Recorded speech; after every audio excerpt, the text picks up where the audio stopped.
Eratosthenes of Cyrene was an ancient Greek mathematician, astronomer, geographer, as well as poet. And he was the first in the world to determine the size of our planet, the Earth, in the 3rd century BC. For that purpose, he studied the arc of the meridian going through the cities of Siena and Alexandria. Eratosthenes estimated the linear measure of the arc by using average speed of a camel caravan, and its angular measure he determined by the height of the sun. Thus, the resulting size of our planet was obtained quite accurately. Afterwards, Eratosthenes' method was called degree measurements. It was constantly improved with the aim to further refine the size and shape of the Earth, and this was so until the modern epoch of satellite measurements.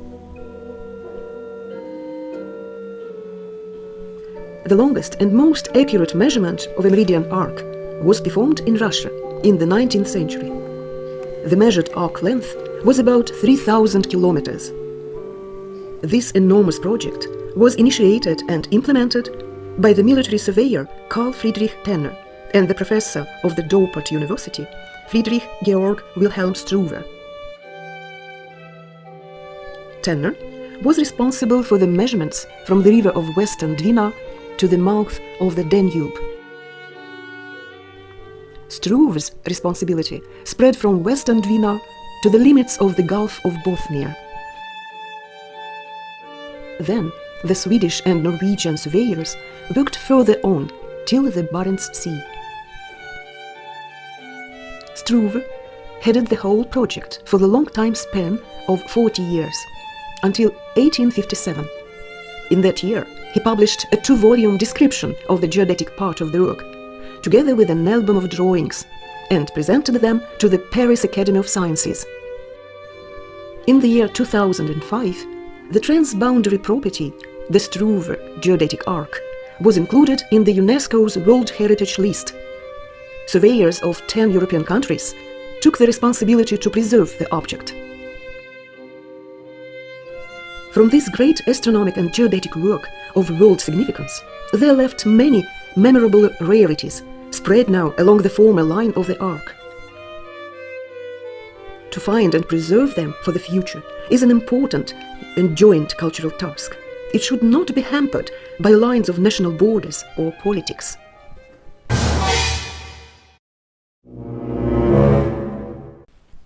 The first part of Struve's general project was to measure the meridian arc segment from the Western Dwina to the island of Gotland.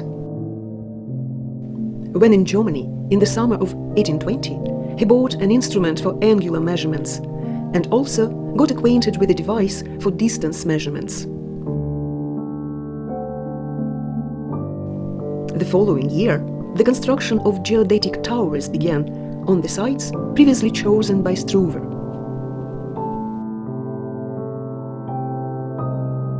The most difficult part of the work was to make measurements across a wide water space, the Gulf of Finland. To observe the geodetic station on the island of Gotland, it was necessary to climb up higher on the southern shore of the Gulf. For that purpose, Struve used the bell tower of St. Maurice Church, built in the town of Helljal in the 15th century.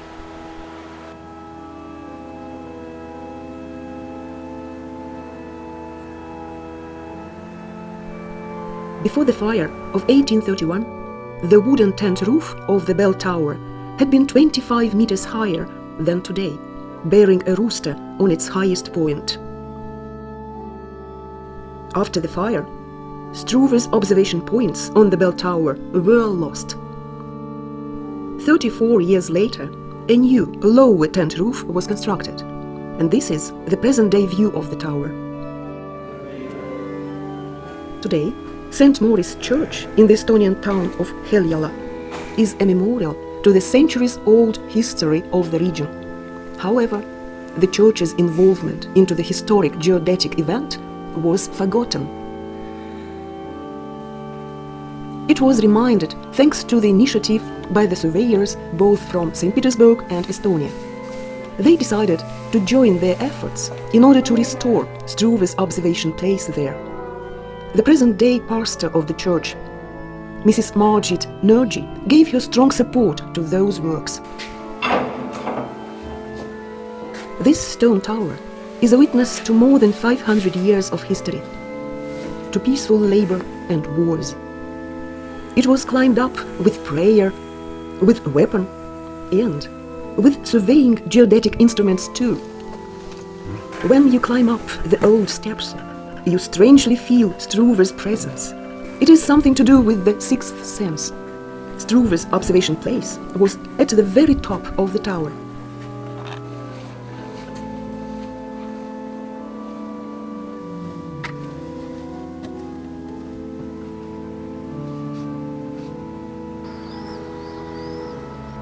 With the help of archival drawings being kept in St. Petersburg, all the points where Struve's instruments once stood have been surveyed and marked. It is amazing how Struve was able to perform all necessary measurements in such knotty interior among interweaving wooden beams. And the surveyors from the Estonian company Moneda had to do the same. They were able to restore Struve's observation points. The main of them is the projection of the former spire of 1826, which is the wanted point of the Struve's arc. Now, the only thing left to do is to make the point accessible to visitors. The heliostat, or heliotrop in German, played an important role in Struve's observations.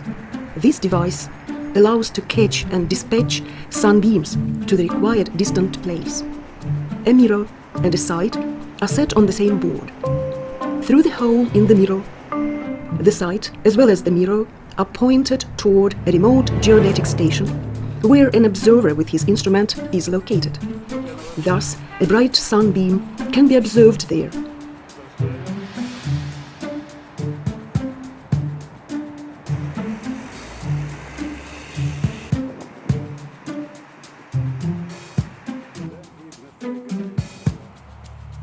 An auxiliary mirror helps to catch the sunlight while the sun is moving.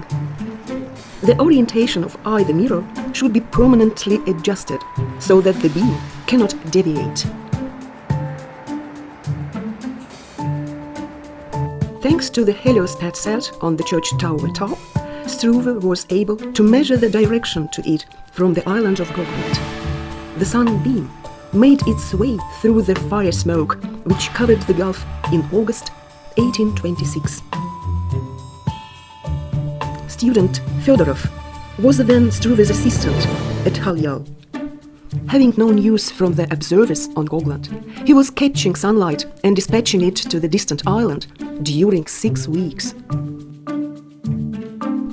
In the following year of 1827, Struve climbed up the Haljal church tower again and measured the direction to the heliostat set on Gotland. Thus, the widest part of the Gulf of Finland was overcome.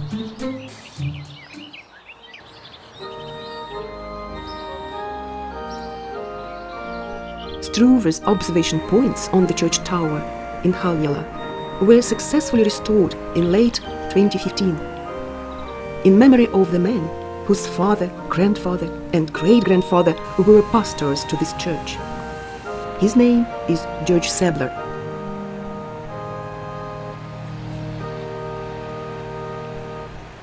Perhaps it was under Struve's influence that young George fell in love with science and chose a different career.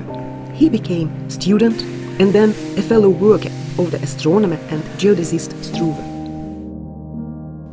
Interestingly, it was Sebler who carried out the very last field operation of his teacher's great project.